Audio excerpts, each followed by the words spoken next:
Time to wake up. It's Saturday morning. Find some milk and cereal. Grab a bowl and spoon. No, a bigger spoon. Head to the living room and take a seat on the floor while Joseph and Chris present to you Saturday Morning Cartoon! Hello everybody, welcome to Saturday Morning Cartoon Boom! This is a show where we wake with a Saturday morning sun popped on the floor with a big bowl of sugary cereal and watch our favorite cartoons, both old and new. I'm Joseph. And I'm Chris. He sounded constipated that time. He's old. Like he's trying real hard to push something out. I don't know. His lunch was prunes, Chris. Come on. Oh, it sounds like he had too much cheese. That's true. Yeah, I guess prunes would be the opposite, right? Prunes, it'll be real smooth. Like, I mean, some of my real lunches now are cheese, so I can relate. Yeah, that's not good. And this morning we watched Garfield and Friends. I was really confused because the first couple episodes we watched of this, it was a very unfamiliar theme song to me. But then the last one we watched, I was like, oh, okay, that's the theme song I'm familiar with. Well, yeah, it's definitely not what we all know and love as far as the theme song goes for Garfield and Friends, where it's that really kind of like festive, rockin' kind of beat. Like that just was straight up Latin music, basically. I never noticed before, but like in that theme song, it's like all like they were like shaking the little what are the maracas at one point, and someone's like hey, and like all kinds of like they say siesta and all. I'm like, man, they went real. They decided this show about Garfield and a bunch of barn animals. Man, like I had some great Mexican food last night. You know what we should do? We should make this theme song super Hispanic if we can. Hey man, it worked. Like that was such a good intro. It was though, yeah. I love that intro. Let me tell you something that might surprise you, and it will definitely disappoint you. There was a third theme song that they brought about during the final season, the 7th season of this series. Oh, really? And it's basically, if you can imagine Seinfeld's theme song, where it's like got that bass line that like it's almost exactly that as the opener, and then it kind of it's if you continued Seinfeld's theme song but added words to it and took all of the fun out of the second theme song. And then it got you canceled, Garfield. So learn from your mistakes, friend. You realize that when changes like this happen, there's thought processes and meetings about this kind of stuff. So like, they made a conscious effort to make the one very like Latino, and then there's a very conscious effort again to be like, oh man, we got to change this. Like, hey, what are kids into these days? I don't know, Seinfeld. That seems to be pretty popular on TV. Cool, let's just make it Seinfeld. Mm-hmm. Even though the show was probably still fine, it still was being reviewed well and is still doing well ratings-wise, but that theme song, completely disappointing. This cartoon was suggested to us by Travis Wirtz via email, so thank you very much, Travis. Thank you, Travis. So the show Garfield and Friends aired from 1988 to 1994, created by Jim Davis originally, based on Garfield and U.S. Acres, which were both by Jim Davis, written by Mark Evanier and Sharman Devono, produced by Film Roman Productions, United Media Productions from seasons 1 through 6, Paws Inc., and Lee Mendelson Productions from seasons 2 through 7. This ran for 7 seasons, 121 episodes, which were broken out into 363 segments, which were 242 Garfield segments and 121 U.S. Acres segments sandwiched in there on the CBS network originally before syndication. And I think that I probably saw it mostly in syndication because I don't think I was really watching CBS at the time, especially when it was originally airing. I feel like most of what I saw was later on in this lifespan. Yeah, I'm really not for sure. Like I've been trying to think back on it, but I feel like it had to have been syndication because I feel like I saw most of this during the summer. So it was probably part of like cartoon blocks in the mornings to entertain kids, so babysitters don't have to do as much work. Yeah. Yeah, I'm not entirely sure, but that's my thought. For me, like if I'm remembering correctly, it was something I used to watch before school in the morning. It just felt like I didn't see the original airing of it.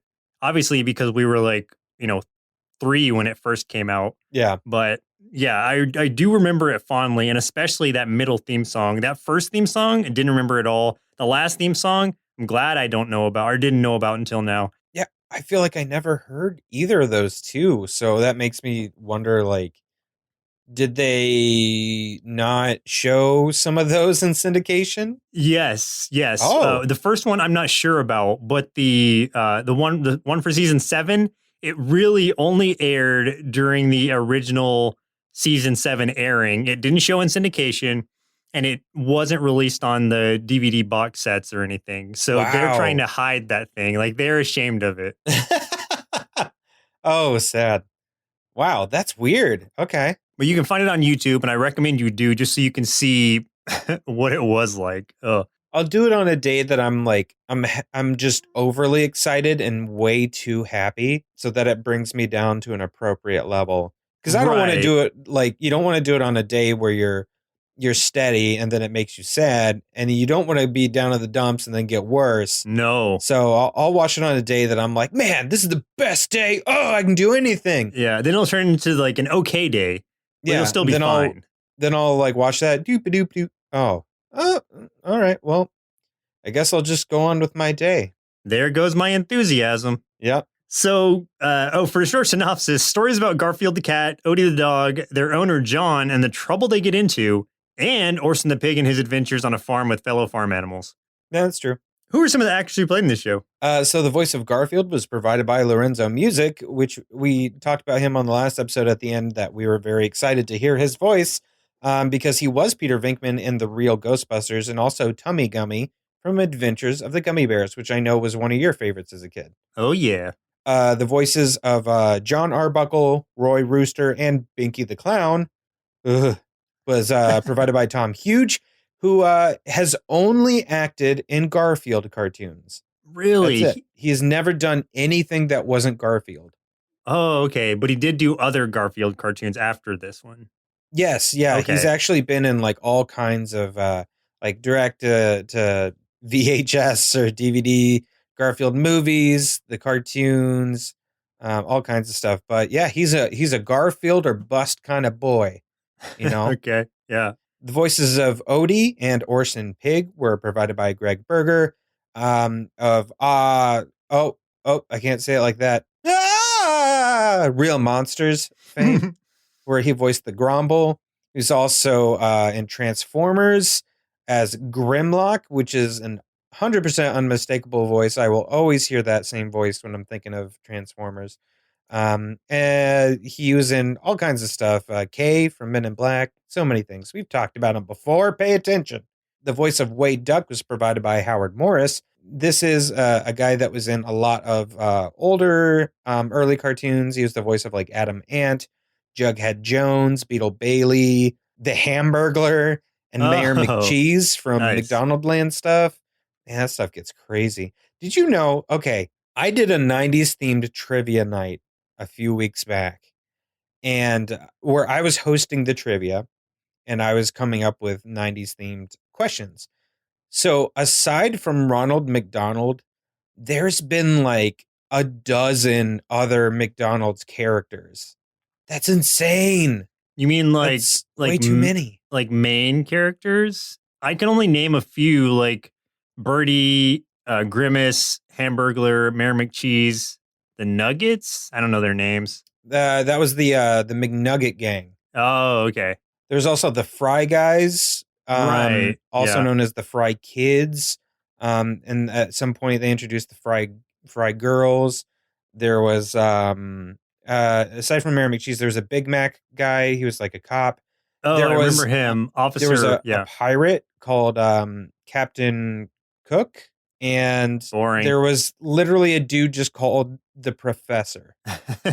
I wish there was someone just named like Robert. Robert. Like he's nothing. He's just there. Yeah. This is Ronald McDonald. This is Grimace. This is Birdie. This is Timothy. He's our neighbor. Oh. Speaking of McDonald's characters, the voices of Bo Sheep Booker and Sheldon were provided by Frank Welker. I say that because Frank Welker did the voice for Grimace for the McDonald's stuff. Frank Welker also did the voice for Garfield. Everything. Well, he did the voice for Garfield in the CG cartoon, the Garfield show. I don't remember what year it actually started. After they were like, "Hey, Bill Murray, you did a cool CG Garfield cartoon or movie. You want to do the series?" Nope. All right, we'll get Frank. Someone call Frank again.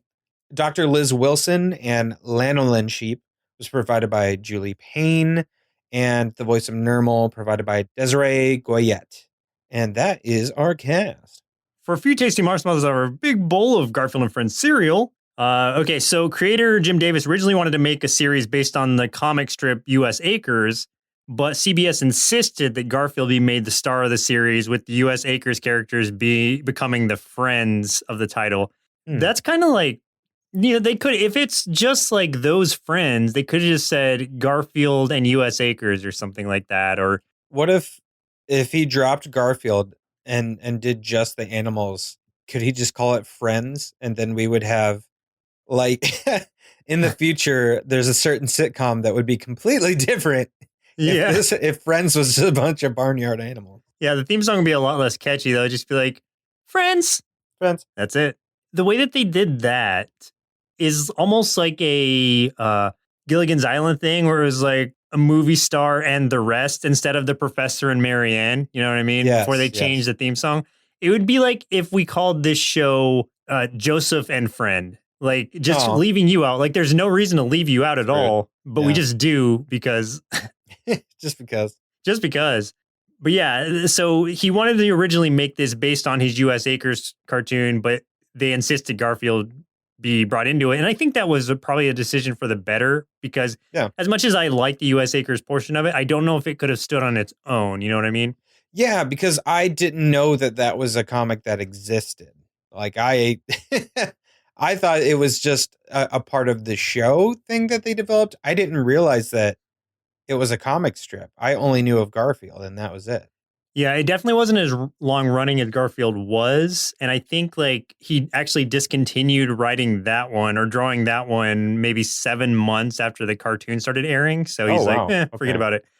The Garfield quickies, they were usually adapted directly from the comic strip. So those little in-between segments, those are like directly from the comic strips themselves, which is really cool. That's why they're pretty short.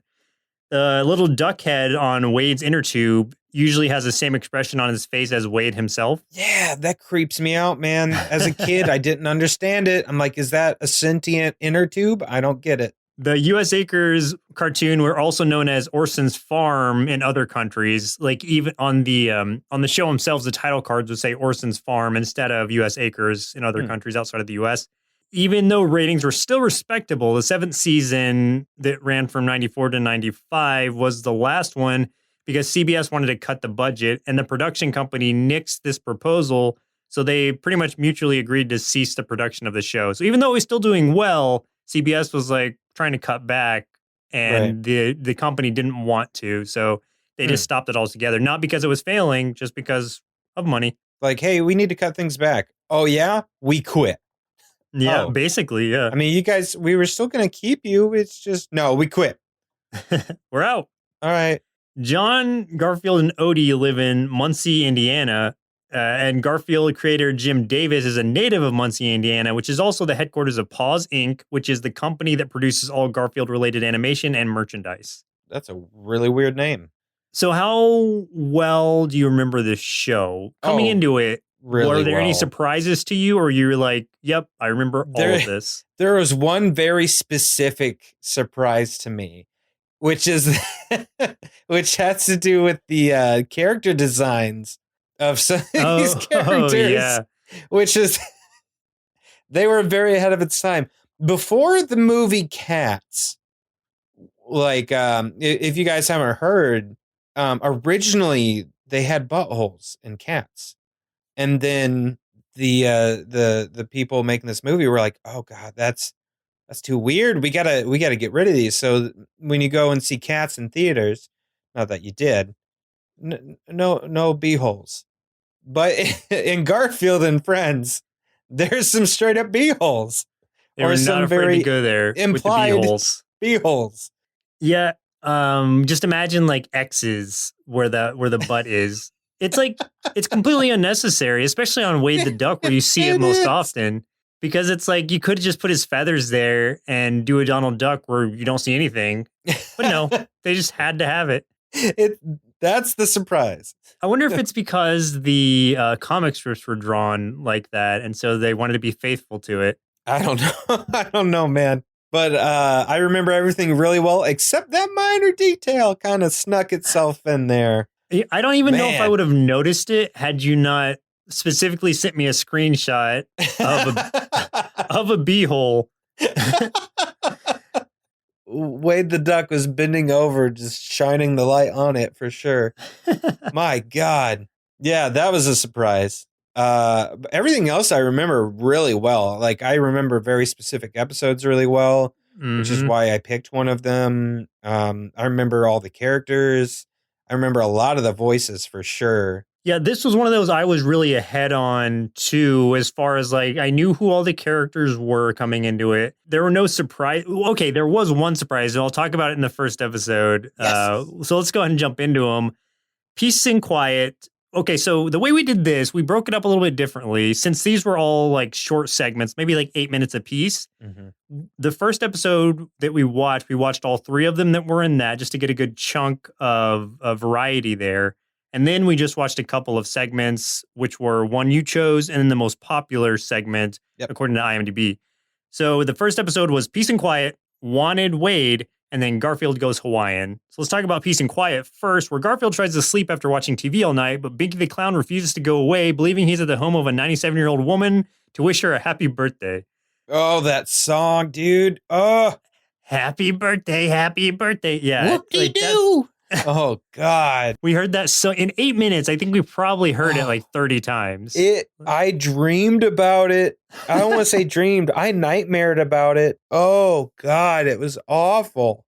Okay, what surprised me was how dark some of Garfield's dialogue was. Yes. Oh, I know exactly what you mean. Like, it's the one spot where Binky's singing to him and won't stop. And then Garfield's like, people who sing like that should be pulled out into the street and shot. It's like, dang, Garfield. Garfield is not playing. He went straight up gangster with this one. Yeah. He's like, we should just murder this boy. Right. Yikes. This clown needs to die. Yeah, basically. Oh, man. That was rough. Yeah, that was funny, though. I laughed a lot. It was really funny. Yeah, it wasn't like a shockingly dark thing. It was just, I was surprised that they went there. Yeah. And I could see the appeal that this has for adults because of just how, I don't know, how cynical Garfield is, I guess. Yes. You know, that reminds me of like, I didn't remember, I mean, I remember Garfield being so deadpan. I didn't remember exactly just how malicious he can be towards some other characters. But then, and as a kid, I do remember like wondering about that. Like, why is he so mean, like to Odie and stuff? And he's always trying to ship Nermal to Abu Dhabi. But then as an adult, now that I've had more experience around cats, I'm like, cats are jerks. Yeah. So that's why Garfield is the way he is, because he's a cat. Garfield's not a mean cat. He's just a cat. Yeah.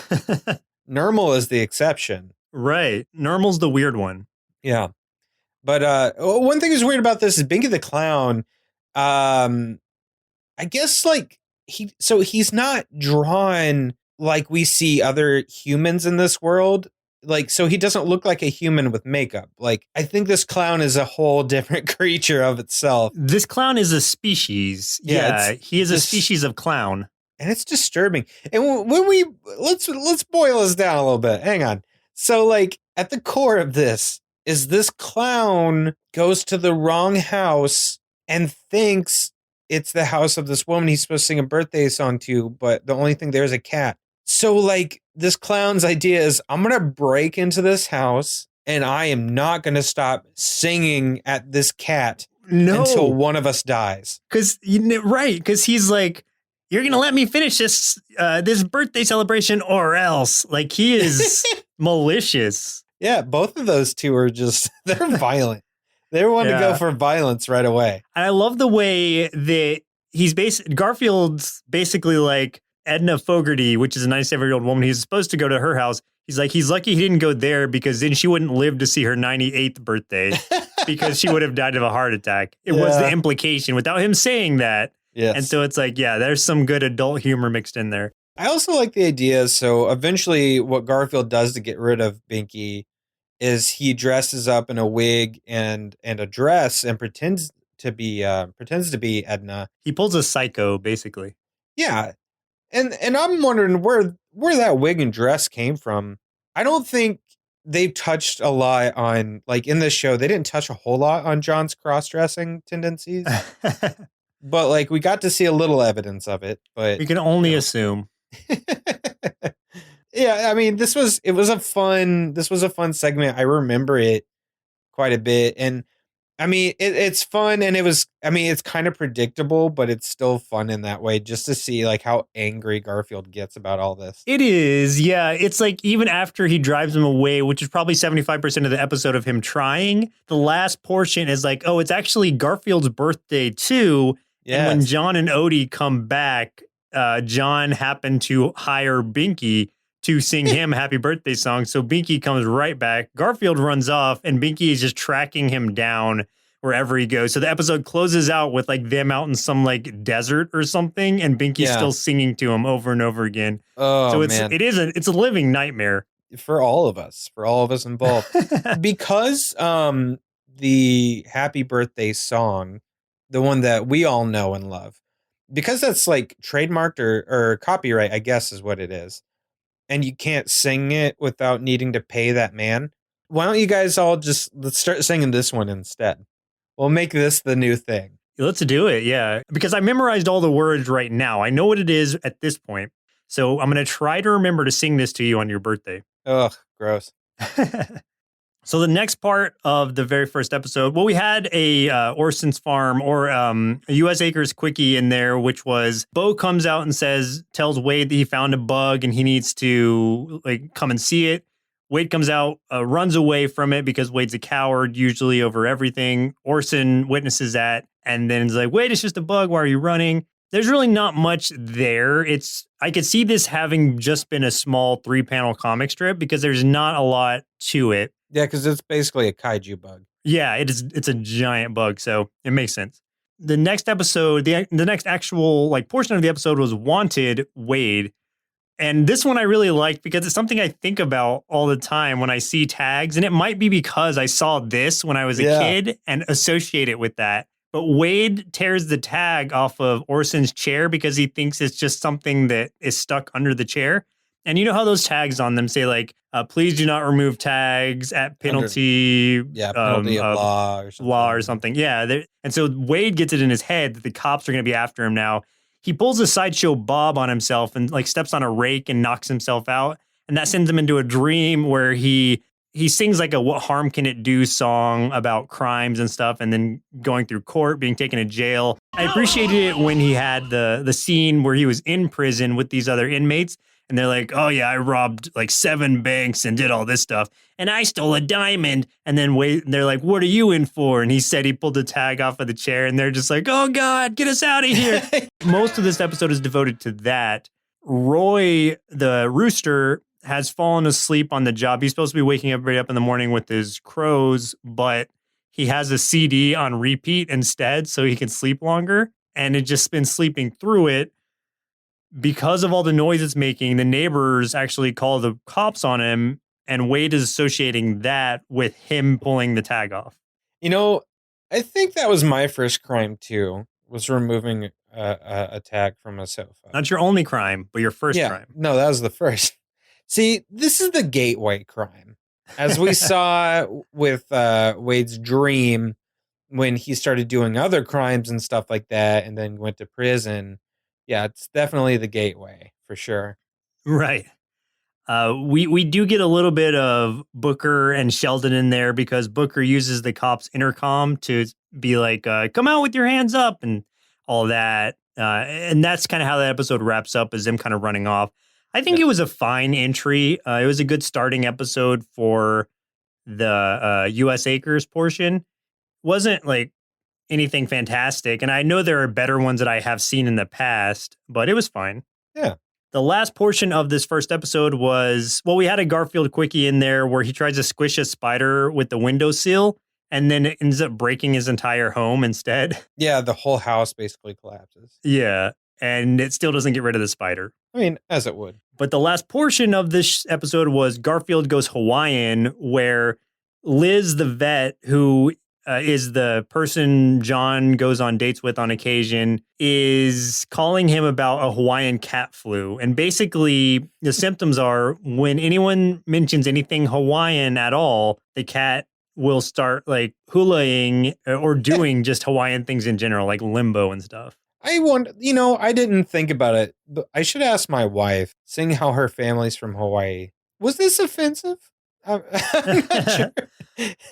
I kind of want to ask, but I don't think so. If they had just done the basic like hulaing stuff with the skirt and everything, I don't think so. Where I think it might get a little weird is when he's doing like the stuff like that, like the chanting. Yeah, there was a lot of things they threw into this. But because of my roundabout proximity to a little bit of that culture, they're not the type to get too bent out of shape about that kind of stuff. So I can't imagine. Probably laugh about it. Yeah, for the most part. So. It's harmless. I know she harmless. Would. Yeah, I did remember this one for sure. I remember this episode a lot. I remember that parrot doing all the impressions of celebrities and stuff, and it's absolutely Frank Welker just going for it. Yeah, going nuts. Yeah, doing all kinds of impressions. That was fun. Before John takes him to this talent show thing of, what was it, like animals doing silly things or pets do the silliest things? It didn't have like a name to it, but it's basically that. Like America's Funniest Home Videos, but with pets. Yeah. He's like, oh, just, get him on there, say something about Hawaii. He'll do the little dance. It'll be a lot of fun. So, of course, when Garfield's like, oh, I'm going to be on television, I better look my best.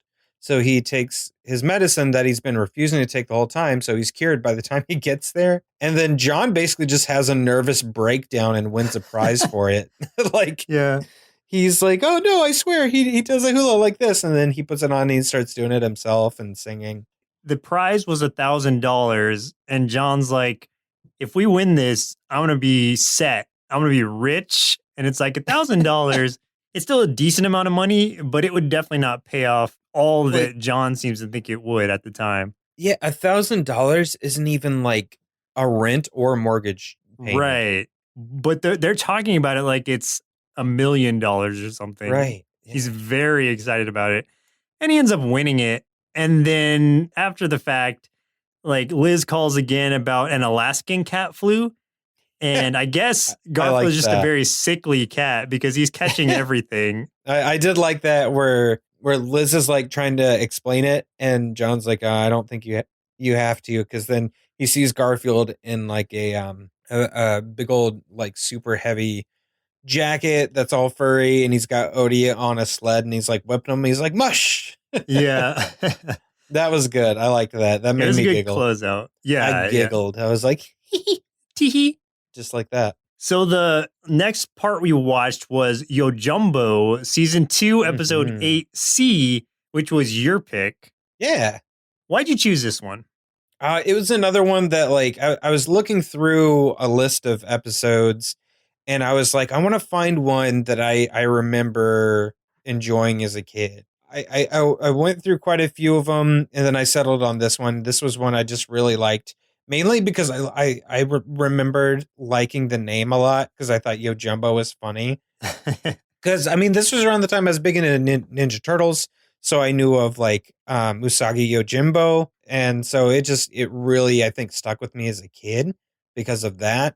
And there's some really funny stuff here, but also some very, very bad stereotypes in this one. I'm trying to remember. I guess the waitress at the beginning. I was going to say the waitress and then the martial arts instructor. Oh, right. Like, yeah. They did the thing where he's like really short and he talks a very specific way. Yeah. And I was just like, but here's the thing about these kind of things. It's like what's done is done.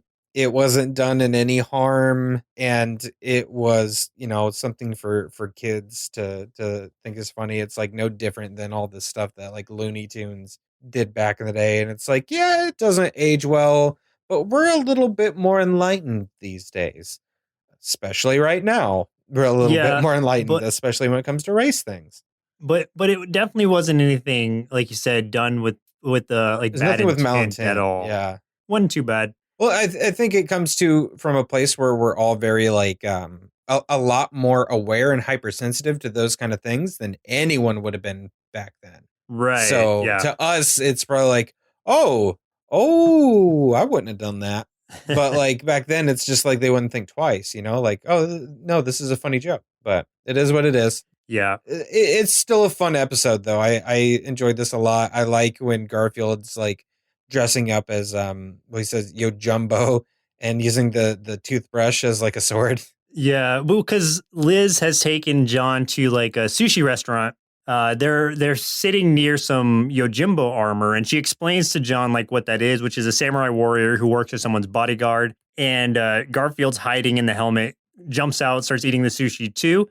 On the way back home, like this big dude comes out of like an alley and starts trying to like pick up Liz, and kind of the old stereotype of like the big guy like telling her that she can do better than John, like he's scrawny and whatever. John is not able to defend himself at all or her, so they just end up running away. And that prompts him to try to take some self-defense classes. This was one of the funnier parts to me when he actually got into the class. Yes. And the teacher sets him up with some basic drills. The funniest part was when this like older woman, probably in her 90s, who's not even really paying attention, like counters him as he's trying to attack. And it's a lot of him getting thrown around by everyone in this class.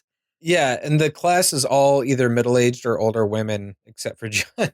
And Yeah. like in every instance, they are just beating the crap out of him in everything that they do.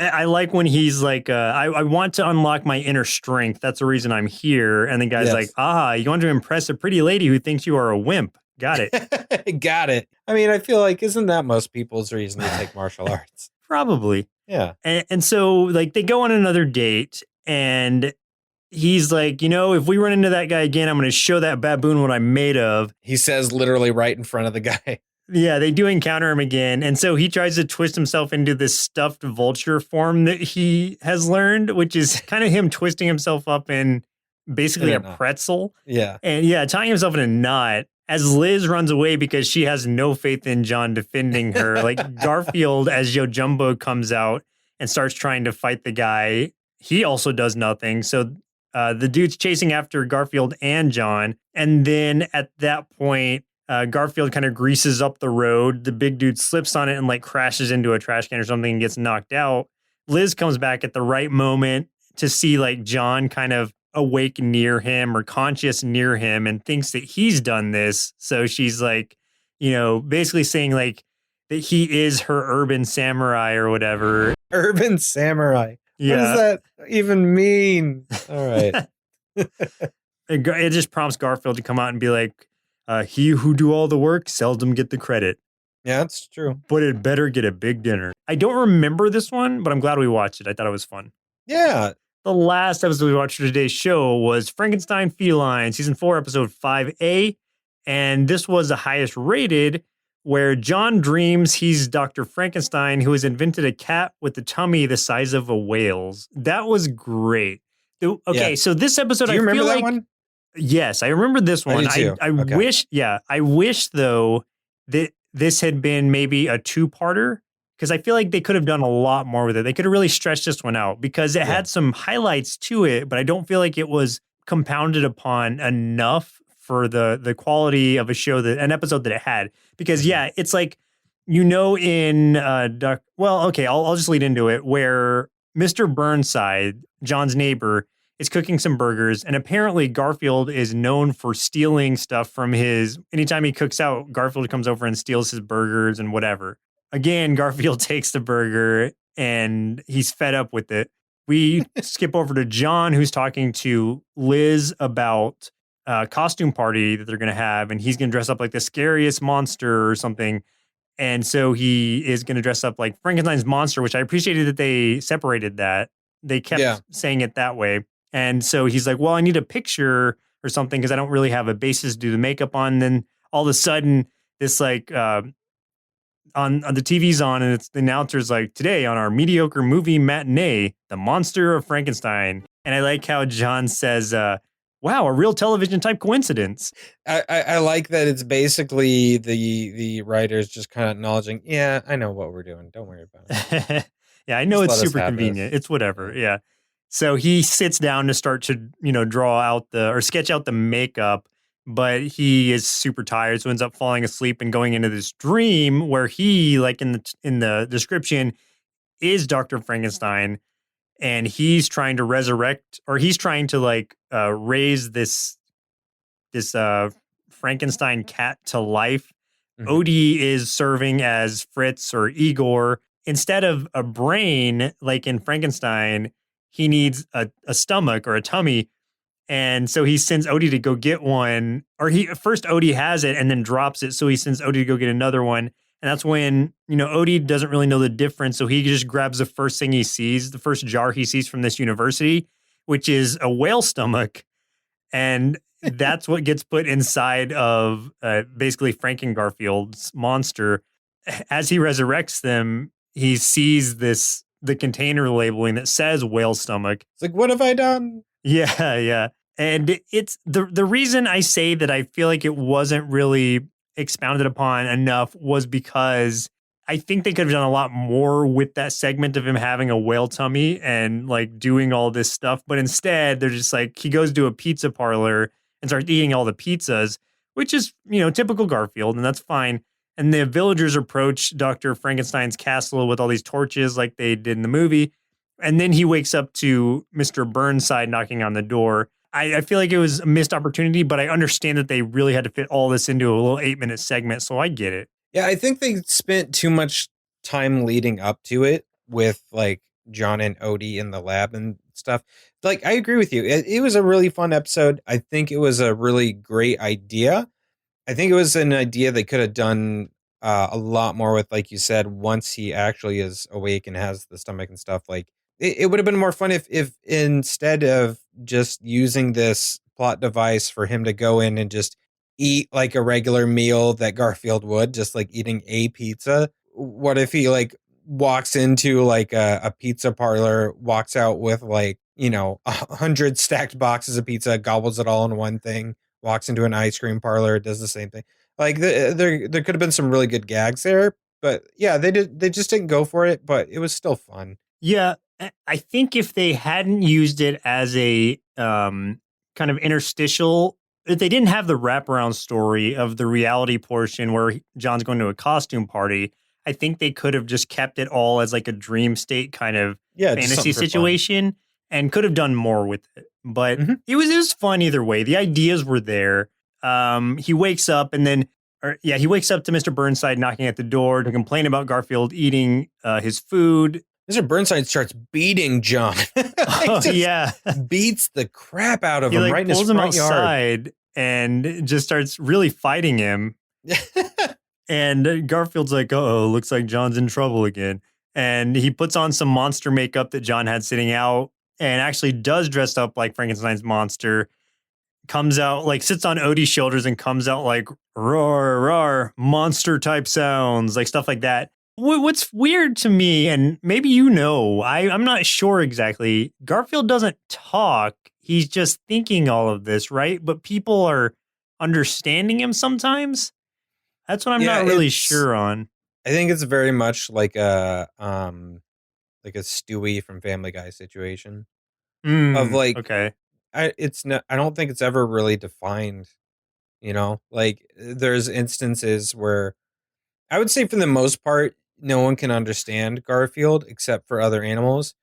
But I think that there are times when they, for the sake of the story or joke or bit that they're doing, that they kind of ignore it or bend the idea a little bit just to suit the particular gag they're trying to do. And I think this was one of those times. Yeah, that makes sense. I mean, I guess I just wasn't clear on exactly if he was just thinking all of this or what was happening. But Yeah, there was, now that I think about it too, one thing that stuck out to me that I totally forgot is like, I think there's one instance in episode 1 where Garfield's mouth actually did move with him talking, and I don't think that ever happens again. yeah, I think I had read somewhere one time. It wasn't for researching this, but I thought I had read somewhere sometime that like maybe it was stated in this show at some point that there was some kind of like device that allowed him to talk, and that's why Odie can't talk because he doesn't have one or something like that. Oh, somebody's weird. somebody's gonna educate us on this, Someone please. educate me on Garfield's ability to speak. Yeah, is he talking? Is he thinking? Is everyone psychic? Is he able to telepathically reply to some people to where they can understand him? What's the situation? He's basically Charles Xavier, He's a mutant. but as a angry cat. Not angry cat, just a normal cat. Just a normal cat. Yeah. Yeah. One thing I did appreciate about the end of this episode was they are going to Liz's costume party. And, John gets wrapped up like a mummy because he's got all these bruises and stuff all over him. And it was Garfield's idea to just wrap him up. And then Liz is dressed like either Elvira or Vampira, depending on who's your favorite. but it's the same idea of like the kind of white skin and like dark black dress on with like the hair and everything. Yeah. So I imagine this was probably a Halloween episode of some sort. Yeah, it had to be. Well, Chris, it looks like it's about time we send our Innerkins to Muncie, Indiana to have some lasagna, avoid Binky the Clown, and hang out with Garfield and Friends. This cartoon was really silly because Garfield is such a jerk, but he gets to just eat and sleep all day, which is what my dad says is called retirement. So when I grow up, I'm going to retire. But I gave this cartoon 4.5 bowls of illegal sofa tag cereal out of 5. This is a show about a smug, overweight cat who gorges on Italian food and dislikes Mondays. As strange as it sounds when you really break it down, this show somehow became a perfect blend of slapstick comedy for kids and sarcastic cynicism for adults. Honestly, Garfield's dry delivery never fails to entertain no matter what he was actually saying, or thinking, I guess. And the supporting crew of titular Friends from U.S. Acres serves as a very complimentary side to the full serving that the series offered. Overall, I'd give Garfield and Friends 5 big bowls of rejected anchovy cereal out of 5, and even though it's been served in many different flavors since, I think this is still the best version of the Lazy Orange Tabby to date. And I would absolutely agree with that since it's me saying it. Yeah. Like they have done so many things with Garfield, like a lot of CG stuff, especially the movies and then the CG series that came out in 2009, I think the one that I was talking about earlier with Frank Welker. But still, this is the definitive Garfield. If what would disappoint me is if a kid watched one of those Garfield movies, the CG ones, and thought that, oh, this is all Garfield had to offer. Yeah. I implore you to go back and show, if you have kids or if you know any people who think Garfield is just those movies, send them back to this show. Lorenzo Music's voice as Garfield is, to me, it's like Kevin Conroy as Batman, Mark Hamill as Joker. It sits right there in that echelon with those voice actors as the voice of that character. And I've heard Frank Welker's version of it, and it's close to this, but no one can quite compare to Lorenzo Music. So if you're going to show anybody Garfield, again, please show them this show. Yeah, it's so good. I mean, even now, it's still a lot of fun for us to watch. It's not one that's like, I'm not going to sit around and binge multiple episodes, but the ones that we watched, I still had a good time. I got some laughs in for sure. I think one of the things it does really well and that I really appreciate is how much it packs into one episode. Because like we touched on before, not only are you getting the 3 segments, because you get a Garfield, a U.S. Acres, and then another Garfield, that helps kind of break things up. But we occasionally also get these little like 30 to 60 second mini-sodes in them as well. And sometimes as many as 2. And that it breaks the time up so much, which is really good for people with a short attention span like us. Yeah. There was actually one of those mini segments used to be, and this was also cut from other releases, Screaming with Binky. Oh, I remember. I think I've seen that. It would be Binky the Clown in like let's say it's a library and you're supposed to be really quiet and there's just some guy there, and he has to come in and be like, "Hey, guy," or whatever. Like he does his whole scream just to break the silence of wherever he is. The way he says everything. Hey, cat. Yeah. Ugh. And so they cut those out of releases later on, out of like syndication, probably because it was like encouraging kids to break silence with screaming. And I'm pretty sure parents probably complained about it. They had to stop it out of respect for the human race. Yeah. Yeah. That ended.